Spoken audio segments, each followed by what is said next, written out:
देखिए, जो बात तुम पूछ रहे हो वो पूरी तरह से अंधविश्वास है। ऐसी बातों में कोई आधार नहीं है। व्यक्ति जो देखना चाहता है अपने मन से उसको निकाल लेता है।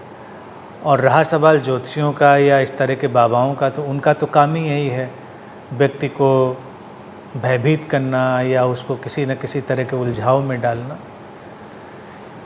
तुम अगर ज़िंदगी को पूरी तटस्थता से देखोगे तो सब कुछ चल रहा है एक अलग ही व्यवस्था से, और तुम वहाँ से जैसा देखना चाहो वैसा देख सकते हो, और जिस तरह के निष्कर्ष निकालना चाहो निकाल सकते हो। अब अगर ये बात कि एक बच्चा हुआ तो जीवन बड़ा अच्छा हो गया, तो इन बातों से इसलिए सावधान रहना चाहिए। बातें इसलिए खतरनाक हैं क्योंकि फिर हर बात का दूसरा पहलू भी होगा। कोई भी बात एक पहलू पे नहीं टिकेगी। अगर कोई ये मानता है कि एक बच्चे के होने से जीवन बड़ा अच्छा हो गया, समृद्धि हो या स्वास्थ्य हो किसी भी रूप में, तो कभी किसी बच्चे के होने से उसको लगेगा बुरा भी हो गया, क्योंकि संयोग हो सकते हैं। तमाम जीवन के संयोग हैं, कभी ऐसा हुआ कभी वैसा हुआ। जीवन तो उतार चढ़ाव की अपनी एक अंतहीन यात्रा में चल ही रहा होता है। तो पहले में तो बच्चे को तुम बड़ा भाग्यशाली मानोगे और उसका ध्यान भी ज़्यादा रखोगे, और अगर किसी बच्चे के आने से संयोगवश जो ग्राफ है वो नीचे गया तो वो तुमको दुर्भाग्यशाली लगेगा।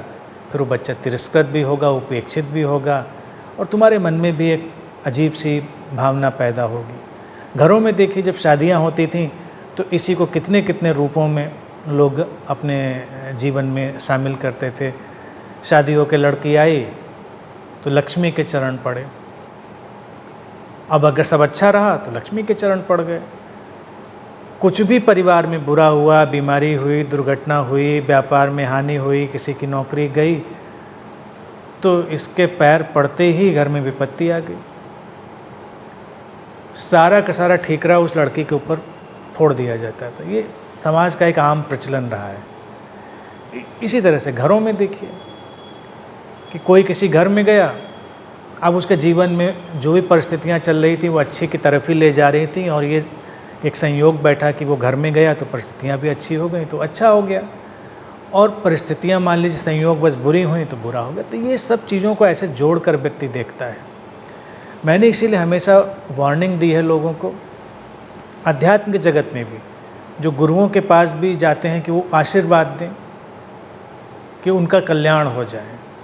तो तुम देखते हो कि फिर आशीर्वाद के साथ एक और चीज़ ईजाद हुई, शाप, अभिशाप। यानी कि जो आशीर्वाद दे सकता है वो शाप भी दे सकता है, क्योंकि एक पे तो बात रुकेगी नहीं। बातें होंगी तो दोनों होंगी, दोनों साइड होंगी।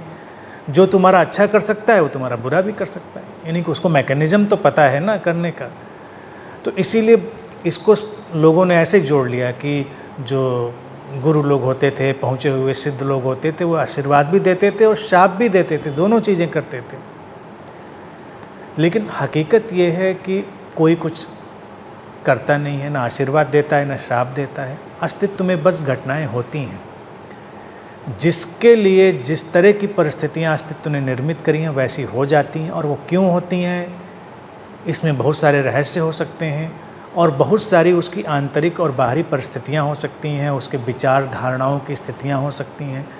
हम अध्यात्म में इन्हीं विचार धारणाओं की परिस्थितियों को सुलझाते हैं, उन पर ही काम करते हैं। व्यक्ति के अंदर जब वो एक क्लैरिटी आती है, स्पष्टता आती है, तो तमाम चीज़ें उसके जीवन की अच्छी हो जाती हैं। इसी तरह से देखिए, कई लोग मेरे पास आते रहे तो मैंने उनको भी चेतावनी दी। मैंने कहा इस चक्कर में मत पड़ो। वो कहते आप मेरे ऊपर हाथ रख दीजिए तो हम ठीक हो जाएंगे। कभी गलती से एक आध लोगों ऊपर हाथ ऐसे लग गया होगा, वो ठीक भी हो गए संयोग से, तो उन्होंने सोचा कि गुरुजी ने हाथ रख दिया है तो मैं ठीक हो गया। तो आगे उसको वो फिर सिस्टम बनाने की कोशिश करते हैं। लोग सिस्टम हर चीज़ का बनाना चाहते हैं। तो मैंने उनको चेताया, हमने कल को हाथ रखेंगे और तुम बीमार पड़ जाओगे, तब भी तुम यही मानोगे कि मेरे हाथ रखने से बीमार हो गए। तो पहले कदम पर मेरे हाथ रखने से तुम ठीक नहीं हुए, तुमको ठीक होना था उस समय, तो तुम ठीक हो गए। इन बातों से किसी भी समझदार व्यक्ति को जितनी जल्दी हो सके मुक्त होना चाहिए, क्योंकि ऐसा कुछ भी होता नहीं।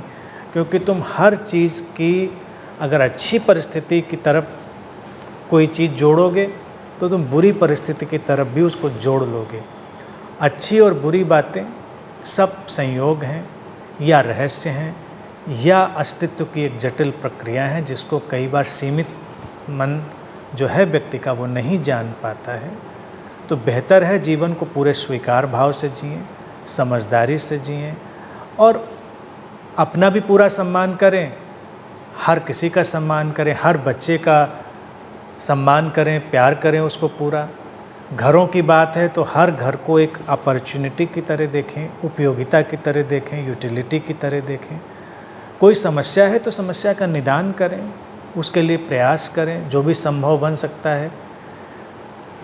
मुद्दा यह है कि व्यक्ति को हमेशा लगता है कि जो समस्या है वो कहीं बाहर होनी चाहिए और उसको भरोसा भी नहीं है स्वयं पर या अस्तित्व पर, तो उसको लगता है जो अच्छाई है वो भी कहीं बाहर होनी चाहिए, क्योंकि उसको गणित तो समझ में नहीं आती।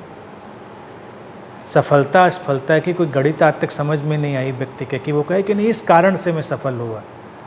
तो लोगों को तो अलग अलग ख्याल सोच जाते हैं। ये तो बच्चों और तुमने घर की बात करी, कई लोग ऐसे हैं छोटी सी ही बात हो जाए, वो घर में एक नई कुर्सी ही लेकर आए थे और तभी उनके घर में कुछ बहुत अच्छा हो गया। जब कुर्सी लाए थे तब से बहुत अच्छा हो गया, तो क्या करेंगे, अगली बार फिर कुर्सी लाएंगे, हर बार कुर्सियाँ लाते ही चले जाएंगे आप।